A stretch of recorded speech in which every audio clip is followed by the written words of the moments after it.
بسم اللہ الرحمن الرحیم۔ السلام علیکم، میرے چینل میں خوش آمدید۔ پیارے دوستو، آج میں آپ کے لیے ایک بہت ہی زیادہ دلچسپ، ناقابل یقین اور سنسنی خیز کہانی لے کر آئی ہوں۔ لیکن کہانی شروع کرنے سے پہلے میری آپ سے یہ گزارش ہے کہ اگر آپ میرے چینل پر نئے ہیں تو ہمارے چینل کو ضرور سبسکرائب کریں تاکہ آپ کو ہماری ویڈیو سب سے پہلے مل سکے۔ تو آئیں پھر کہانی شروع کرتے ہیں۔ میں ایک لیڈی ڈاکٹر ہوں اور ایک میٹرنٹی ہوم میں نوکری کرتی ہوں۔ ہماری یہ ذمہ داری ہوتی ہے کہ خواتین کی مناسب دیکھ بھال کریں اور ڈلیوری ہو جانے پر ماں اور بچہ دونوں خیریت سے اپنے گھر چلے جائیں۔ انتہائی دیکھ بھال کے باوجود کبھی کبھار کوئی کیس بگڑ بھی جاتا ہے جسے ہمیں بڑے ہسپتال ٹرانسفر کرنا پڑ جاتا ہے۔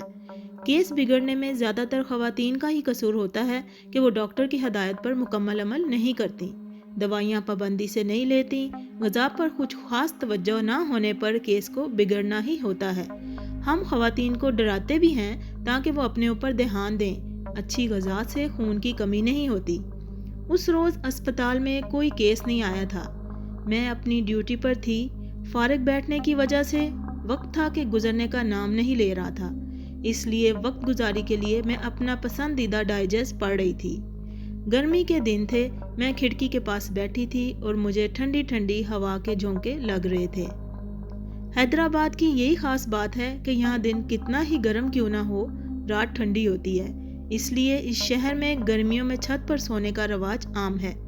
میں دوسری منزل پر تھی، لیکن کھڑکی سے سڑک کا منظر صاف دکھائی دے رہا تھا۔ سڑک پر سناٹے کا راج تھا۔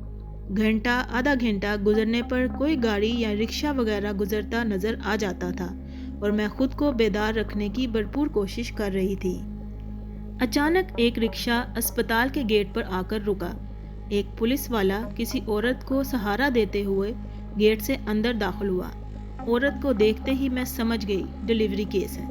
کچھ دیر میں اسپتال میں اپنی انٹری کی خانہ پوری کرا کے وہ کانسٹیبل عورت کو اوپر لے آیا۔ عورت بڑی تکلیف میں دکھائی دے رہی تھی۔ میں نے ڈائجسٹ کو ٹیبل پر رکھا اور اپنی ساتھی نرس کو اشارہ کیا کہ وہ عورت کو کمرے میں لے جائے۔ ایک سادہ پرچے پر کچھ دوائیاں اور ضروری سامان لکھ کر کانسٹیبل کے حوالے کیا جس کا نام معراج تھا۔ یہ چیزیں فوری لے آئیں۔ جی بہتر، کانسٹیبل معراج پرچہ لیتے ہوئے بولا۔ اسپتال کے گیٹ کے پاس ہی میڈیکل سٹور تھا، وہ سامان جلدی سے لے آیا۔ اس عورت کا نام روبینہ تھا۔ وہ پسینے میں نہائی ہوئی اور سخت تکلیف میں دکھائی دے رہی تھی۔ میں نے اپنے فرائض انجام دینا شروع کر دیے۔ ایک گھنٹے بعد میرے ہاتھوں میں ایک عجیب و غریب بچہ تھا۔ ایسا بچہ میں نے زندگی میں کبھی نہیں دیکھا تھا۔ اس کی دو آنکھوں کے بجائے ایک آنکھ ماتھے پر تھی۔ بیچ سر میں ایک چھوٹا سا سینگ ابھرا ہوا تھا۔ وہ مجھے دیکھ کر ایسے مسکرایا تھا جیسے کوئی سمجھدار بچہ ہو۔ حیرت انگیز طور پر وہ ذرا بھی نہیں رویا تھا۔ مجھے حیران و پریشان دیکھ کر اس نے زوردار قہقہا لگایا۔ میں سمجھی کہ کوئی نرس ہنسی ہے۔ میں نے اپنی ساتھی دونوں نرسوں کو دیکھا، وہ بھی حیرانی سے بچے کو دیکھ رہی تھیں۔ ان کا قہقہا لگانے کا سوال ہی پیدا نہیں ہوتا۔ پھر بھی میں نے ان سے پوچھا، یہ قہقہا کس نے لگایا تھا؟ اس بچے نے ہی لگایا ہے، نرس شہلا نے گھبراتے ہوئے کہا۔ یہ کیسا بچہ ہے؟ نرس شگفتہ نے کہا۔ میں خود حیران ہوں، ایسا بچہ میں نے پورے کیریئر میں نہیں دیکھا، میں نے خوف سے لرزتے ہوئے کہا۔ اکثر ہمارے پاس ایسے کیسز ہوتے رہتے ہیں جن میں کسی بچے کی ٹانگیں جڑی ہوتی ہیں، کسی بچے کے دو دھڑ ہوتے ہیں، کسی بچے کے ہاتھ جسم سے جڑے ہوتے ہیں۔ اس طرح کے بچے کچھ وقت جی کر انتقال کر جاتے ہیں، مگر اس طرح کا بچہ میں نے پہلی بار دیکھا تھا، اس لیے خوف آنا فطری تھا۔ میرے ساتھ جو نرسیں تھیں وہ بھی بری طرح خوفزدہ تھیں۔ اب کیا کریں؟ نرس شگفتہ نے کہا۔ میں اس کے باپ سے بات کرتی ہوں۔ بچے کو لے کر میں کمرے سے باہر آئی۔ مجھے گھبرایا ہوا دیکھ کر اس کا گھبرا جانا فطری تھا۔ وہ لپک کر میرے پاس آیا۔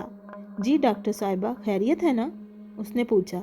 بچے کی ماں خیریت سے ہے، لیکن میں کہتے کہتے رک گئی۔ لیکن کیا ہوا؟ بچہ خیریت سے ہے نا؟ معراج نے پوچھا۔ میں سوچ میں پڑ گئی، اسے کیسے بتاؤں کہ اس کے ہاں کیسے عجیب و غریب بچے کی ولادت ہوئی ہے۔ میری مسلسل خاموشی پر معراج کے چہرے پر پریشانی سے گہری لکیریں بنتی جا رہی تھیں۔ میں واپس روم میں گئی اور ایک نرس کو اشارے سے بچہ باہر لانے کو کہا۔